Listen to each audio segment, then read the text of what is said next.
الحمد للہ وحدہ والصلاة والسلام علی من لا نبی بعدہ اما بعد فاعوذ باللہ من الشیطان الرجیم بسم اللہ الرحمن الرحیم یا بنی آدم قد انزلنا علیکم لباسا یواری سوآتکم وریشا ولباس التقوی ذالک خیر ذالک من آیات اللہ لعلہم یذکرون صدق اللہ مولانا العظیم۔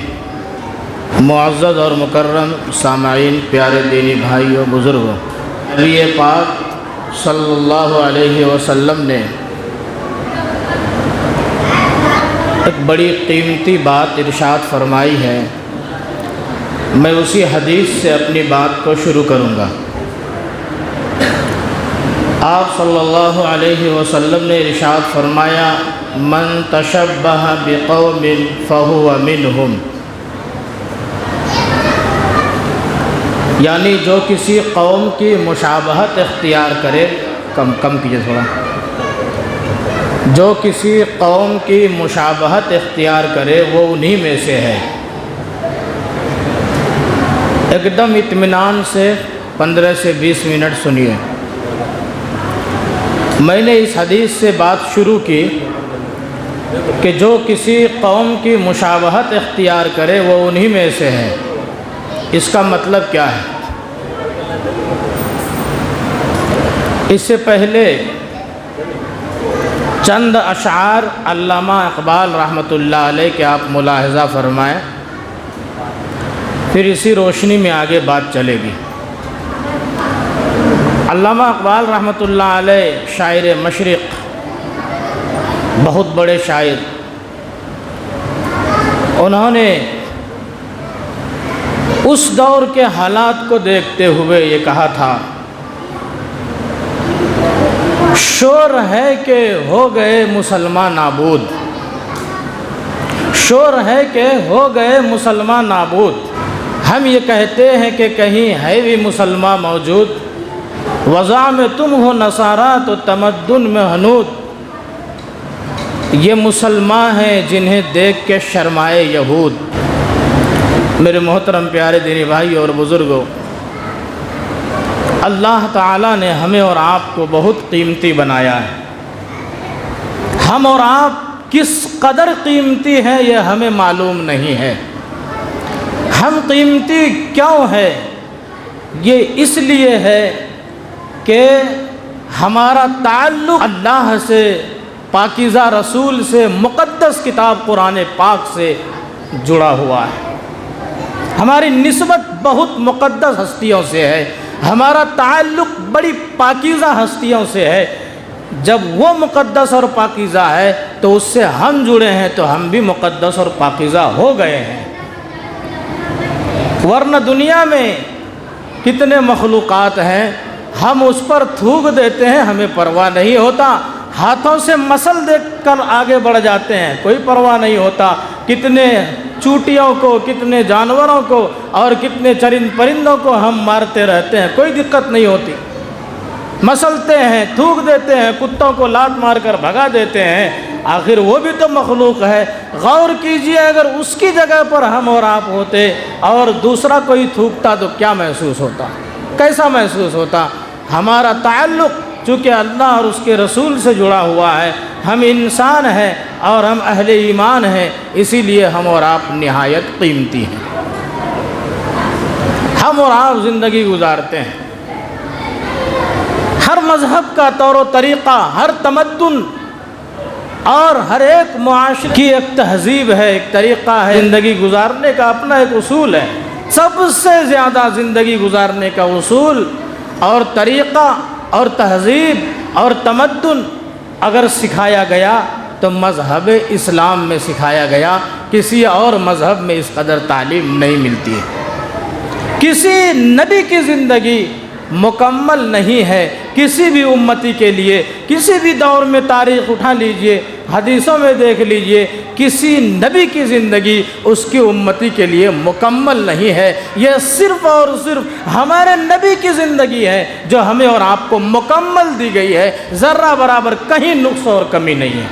اب اس میں نہ کچھ اضافہ کرنے کی ضرورت ہے، نہ کچھ بڑھانے کی ضرورت ہے اور نہ ہی کچھ گھٹانے کی ضرورت ہے۔ مکمل زندگی، مکمل نمونہ ہمیں اور آپ کو ہمارے نبی دے کر کے چلے گئے۔ یہ مکمل نمونہ کسی نبی نے اپنی امتی کو نہیں دیا۔ یہ بہت قیمتی بات بتا رہا ہوں، غور سے سنیے گا۔ حضرت عیسیٰ علیہ السلام شادی نہیں ہوئی، آفٹر میرج، شادی کے بعد کی جو لائف اور زندگی ہے وہ عیسائیوں کے سامنے نہیں ہے۔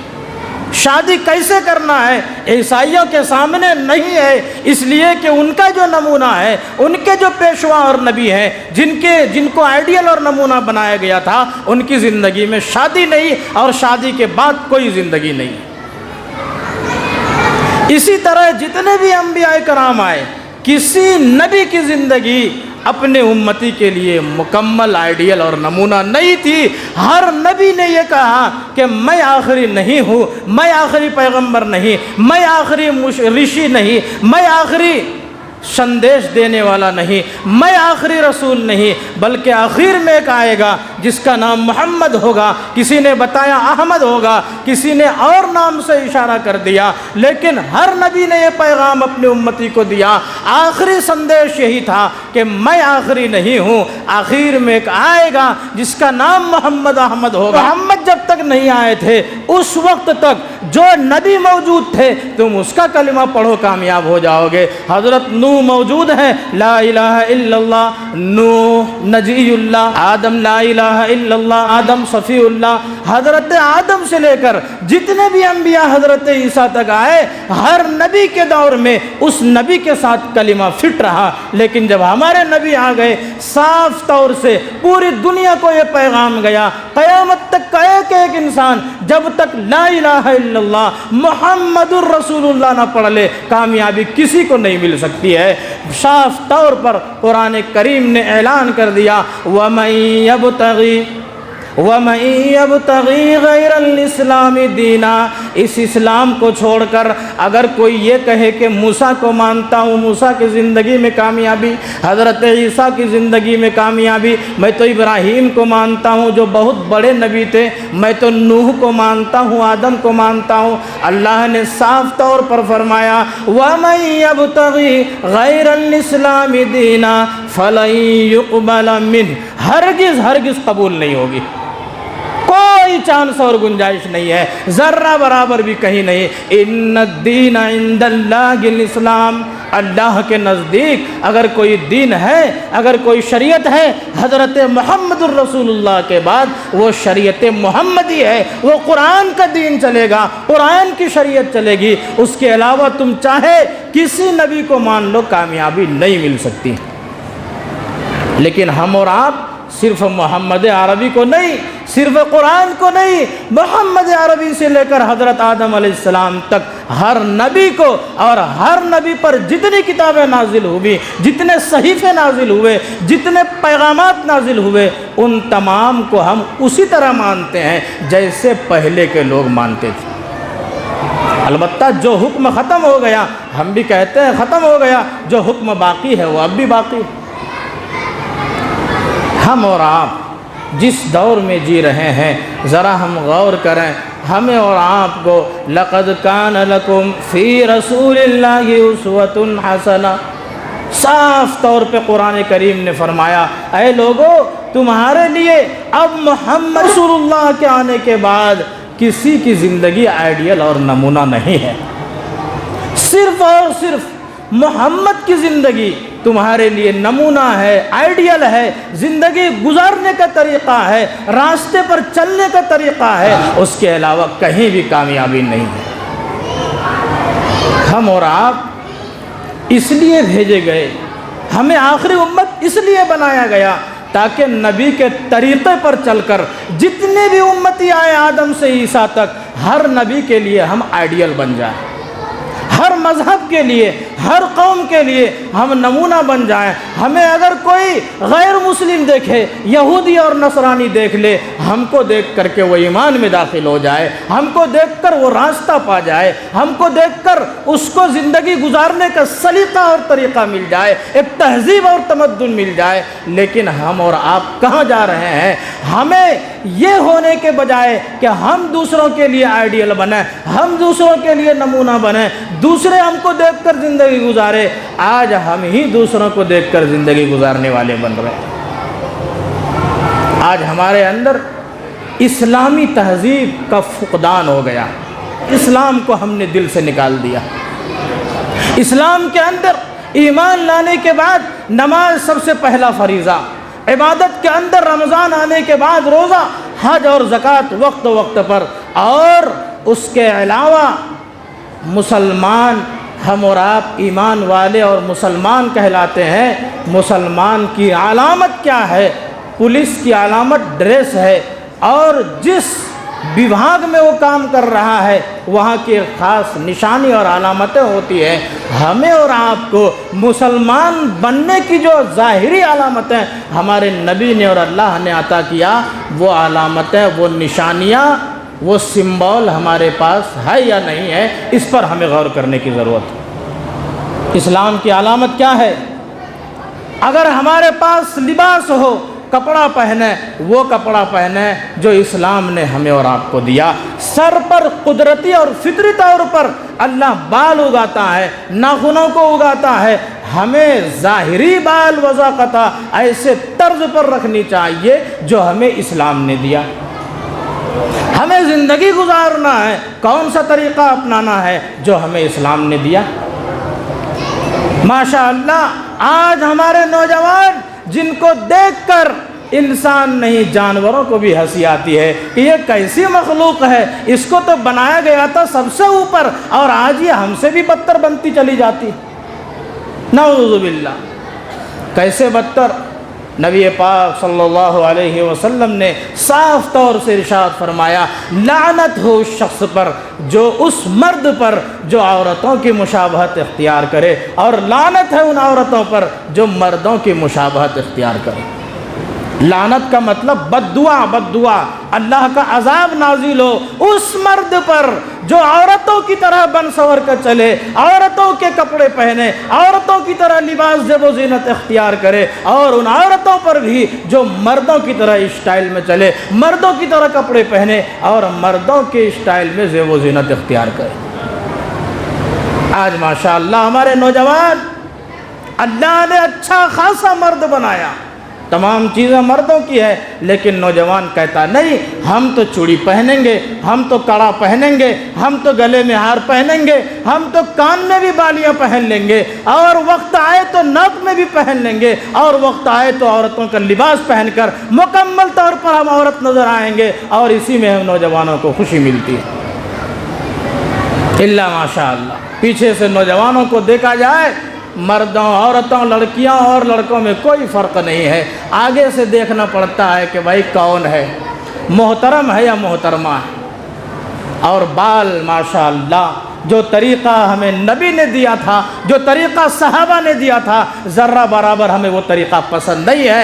اے مولویوں چلاتے رہو، حدیثیں ایک طرف، قرآن کی آیتیں ایک طرف، ہم تو اپنی منمانی زندگی گزاریں گے، کسی کی ہم سننے والے نہیں، ہم کسی کی نہیں سنیں گے، اپنے من کے راجا ہیں. ہم مجال ہے جو کوئی ہم کو کچھ کہہ لے، اگر کوئی کچھ کہہ دے نصیحت کیجئے جس کو، تو ملتا ہے جواب الٹا. آج کا وہ دور ہے. میرے نوجوانوں، تم کس کے اسٹائل کو اپنا رہے ہو؟ حضور نے صاف فرمایا، من تشبہ بقوم فہو منہم. اگر تم دنیا میں کسی کی مشابہت اختیار کرو گے، کسی کو دیکھ کر اسی جیسا بننے کی کوشش کرو گے، اسی جیسا کپڑا پہننے کی کوشش کرو گے، اسی کی طرح اسٹائل اپنانے کی کوشش کرو گے، اسی طرح بال رکھنے کی کوشش کرو گے، اسی طرح ہاتھ میں کڑا، گلے میں چین اور ہر جگہ پہننے کی کوشش کرو گے، یاد رکھو دنیا میں بھی وہی انجام ہوگا جو اس کا ہوگا، اور آخرت میں بھی جب قبر سے اٹھو گے تو تم اسی کے ساتھ اٹھو گے. اللہ حفاظت فرمائے. بتائیے کس کا طریقہ ہمیں اپنانا چاہیے؟ میرے نوجوانوں، نبی نے بال رکھا، ایک مرتبہ حج کے موقع پر آپ نے پورے بال کو منڈوایا، بڑے بڑے بال رکھے، کبھی کانوں کے لو تک رکھے، کبھی گردن تک رکھے، بال بڑے ہو جاتے تھے، کنگھیاں کرتے تھے، تیل لگاتے تھے۔ نبی نے تاکید کی بال رکھو تو اس کی حفاظت کرو، تمہیں کیا ہو گیا؟ ادھر سے آدھا، ادھر سے آدھا، ادھر سے ٹکلا، ادھر سے گرگٹ، ادھر سے مچھر، ادھر سے کچھ، آخر تم کہاں چلے جا رہے ہو؟ تمہیں نبی کا طریقہ پسند کیوں نہیں آ رہا؟ یہ ہنسنے کی بات نہیں ہے، کل قیامت کے دن کہیں یہ نہ ہو جائے کہ جاؤ فلاں سے پیار تھا، دیکھو وہ ماشاءاللہ جہنم کے دروازے پر گھسنے کے لیے تیار، تمہیں آواز دے رہے ہیں جاؤ تم بھی چلے جاؤ۔ اور حدیث میں صاف فرمایا گیا المرء مع من احب، کسی مفتی اور محدث اور مفسر سے ترجمہ جا کے پوچھو، صاف فرمایا انسان اسی کے ساتھ ہوگا جس سے اس کو محبت ہوگی۔ دنیا میں جس سے محبت کرو گے کل قیامت میں اور قبر میں بھی اسی کے ساتھ ہوگے۔ ہمیں اور آپ کو اللہ تعالیٰ نے بڑا عمدہ لباس دیا، فرمایا یا بنی آدم، اے آدم کی اولاد۔ اللہ تعالیٰ ہمیں بار بار آدم کی اولاد کیوں کہہ رہا ہے؟ اے آدم کی اولاد، حضرت آدم سب سے پہلے انسان، سب سے پہلے نبی، حضرت آدم سے بھی بھول چوک ہوئی تھی، لیکن ایسی توبہ کی کہ پھر روئے زمین پر ویسا توبہ کرنے والا بھی نہیں آیا۔ اللہ تعالیٰ کو بہت زیادہ پسند آئی تھی، اسی لیے کہا جاتا ہے انسانوں، اے آدم کی اولادو، تم اگرچہ گنہگار ہو لیکن آدم جیسا بننے کی کوشش کرو، تم توبہ کرو، اپنے رب سے غافل نہ ہو جاؤ، اگر کچھ کمی کوتاہی ہو جائے فوراً اپنے رب کی طرف لوٹ جاؤ۔ فرمایا یا بنی آدم قد انزلنا علیکم لباسا، اللہ نے لباس دیا۔ اللہ فرماتا ہے تم کو ہم نے لباس دیا ہے، پہننے کے کپڑے دیے ہیں۔ کیوں دیے ہیں؟ تاکہ تم اپنے شرمگاہ کو چھپانے کی چیزوں کو اچھی طرح چھپاؤ۔ وریشہ، زینت بھی ہے اس میں، خوبصورتی بھی ہے، وہ لباس جو تمہارے بدن کو ڈھانک لے، خوبصورت بنائے، تم اس لباس کو پہنو۔ اور فرمایا یہ تو دنیاوی لباس ہے، اور ایک روحانی لباس ہے، وہ ہے وَلِبَاسُ التَّقْوَى ذَلِكَ خیر، وہ بہترین لباس۔ یعنی ظاہری طور پر بھی سر کے بال سے لے کر کے پیروں کے ناخن تک، بدن کے کپڑوں تک ایسے بناؤ جو اللہ کو پسند ہو، اور اپنے اندر کو، اپنے دل کو، اپنے روح کو بھی ایسے بناؤ جس سے اللہ تعالیٰ راضی اور خوش ہو جائے اور کہے کہ بندہ بتا تیری رضا کس میں؟ تو جنت میں کس دروازے سے داخل ہونا چاہتا ہے؟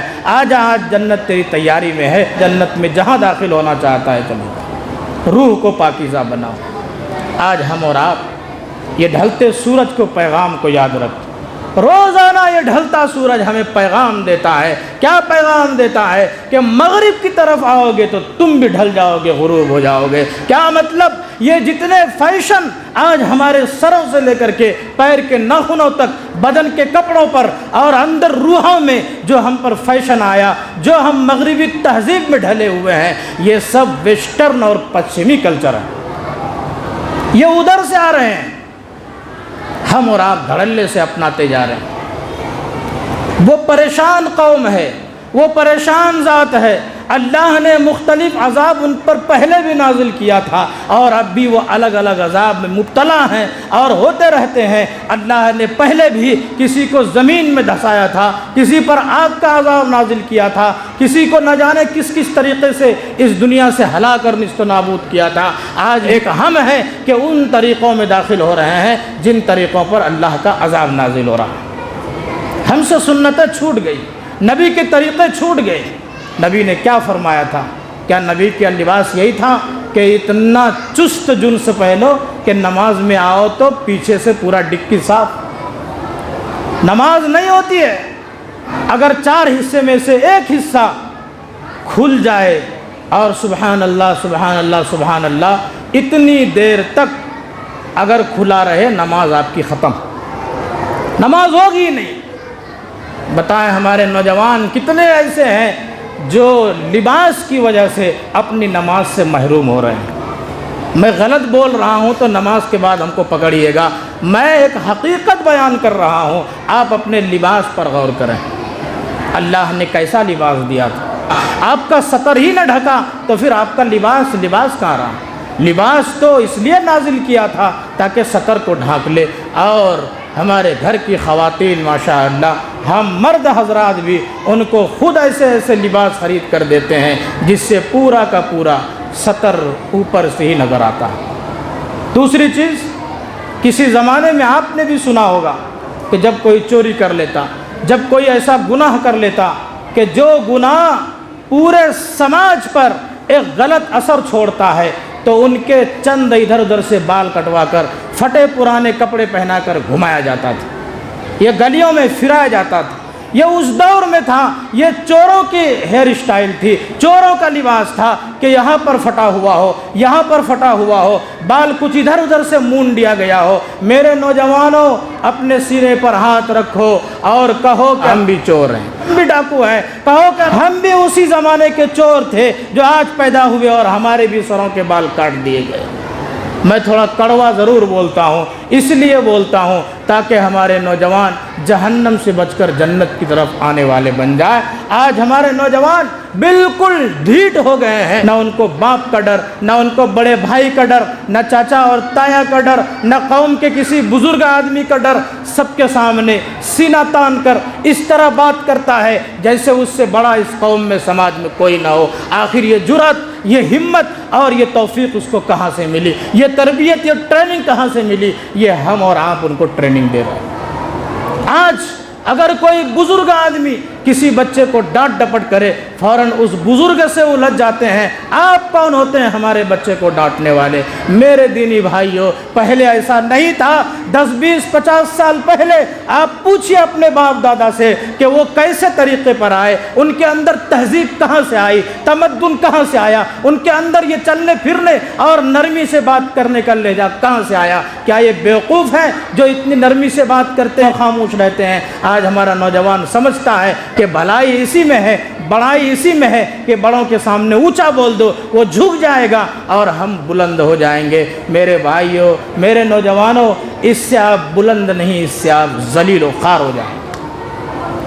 اپنے بزرگوں کی عزت کرنا سیکھو، یہ نبی نے سکھایا، اور بزرگوں اور بڑوں کو کہا کہ شفقت اور نرمی کے ساتھ اپنے نوجوان بچوں کو سمجھاؤ، اپنے نوجوانوں کو غلط راستے سے روکنے کا کام کرو. نوجوان میں امنگیں ہوتی ہیں، چاہے برائی کی امنگیں ہوں، نیکیوں کی امنگیں ہوں. ایک وہ نوجوان تھا جنہوں نے بیت المقدس فتح کیا، ایک وہ نوجوان تھا جنہوں نے جب نبی کی غلامی میں داخل ہوئے، کفر کی حالت میں وہ نبی سے مقابلہ کیا تھا. جب ایمان میں داخل ہو گئے، کہا اے نبی، ہم نے آپ سے اور آپ کے صحابہ سے مقابلہ کیا تھا، آپ بتائیے کس کا گردن اڑانا ہے، اور آج کے بعد سے دین اسلام پر اگر ذرہ برابر کوئی انگلی اٹھائے تو اس کا سر گردن سے الگ کر دیا جائے گا.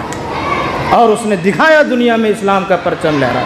اے میرے نوجوانوں، غفلت کے پردے کو ہٹاؤ، باہر نکلو، آؤ دین اسلام کی طرف، آؤ اللہ اور رسول کی طرف، آؤ اس مجاہدے کی طرف جس کی وقت کو ضرورت ہے، وقت کو پکار ہے. تم نبی کے طریقے پر چلتے ہوئے، تم اپنے دین اور اسلام پر چلتے ہوئے اسلام کے نام کو روشن کرو، اور ایسا بن جاؤ کہ تمہارے ماں باپ، تمہارا سماج، تمہاری یہ قوم اور ہر آدمی تمہاری تعریف کرے. آج نوجوان بد دعا لینے میں مصروف ہے. جس گلی سے گزر رہا ہے، عورتوں کی بد دعائیں، بزرگوں کی بد دعائیں ان پر پڑ رہی ہیں. یہ میں اس قوم کی حقیقت بیان کر رہا ہوں، کوئی میں ہانک نہیں رہا ہوں، یہ حقیقت ہے. آپ ہم سے زیادہ جانتے ہیں آخر یہ سماج، یہ معاشرہ ایسا کیوں بنا. نوجوانوں کی بے راہ روی کی وجہ سے طلاق کی کثرتیں ہو رہی ہیں، گالی گلوچ، نوجوان کے ڈپریشن، اور جس کی ماشاءاللہ شادی ہو گئی، آج بیویوں کی فرمائش، اور ان نوجوان کے اندر بھی خود اس قدر فیشن پرستی ہے کہ فیشن کو پورا کرنے میں مقروض ہو رہا ہے. بیویوں کے اندر فیشن پرستی مطالبہ کر رہی ہے، خرچ مانگتی ہے، آن لائن شاپنگ، یہ فلاں ڈھکانا، اور اس سے نوبت طلاق تک پہنچ جا رہی ہے. نوجوان بے راہ روی کے شکار ہیں، شراب و کباب میں مبتلا ہیں، جس سے اس قوم میں تباہی نہیں آئے گی تو اور کیا آئے گی؟ کیا آئے گی بتاؤ؟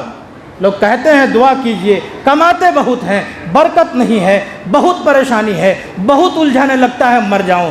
آتے ہیں ہمارے پاس لوگ. میرے بھائیوں، کچھ نہیں کرنا ہے، اللہ کی رسی کو پکڑ لو، اللہ کے گھر میں آ جاؤ، اللہ کے طریقے میں گھس جاؤ، لباس اللہ والا بنا لو، اپنے چہرے پر داڑیاں سجاؤ، خوبصورت بنو گے، اللہ کی مدد آئے گی، اللہ کے فرشتے تمہاری حفاظت کریں گے، گھر سے بلائیں دور ہو جائیں گی، مصیبتیں اور بیماریاں دور ہو جائیں گی، رحمت کے فرشتے برکت لیے ہوئے تمہارا انتظار کریں گے۔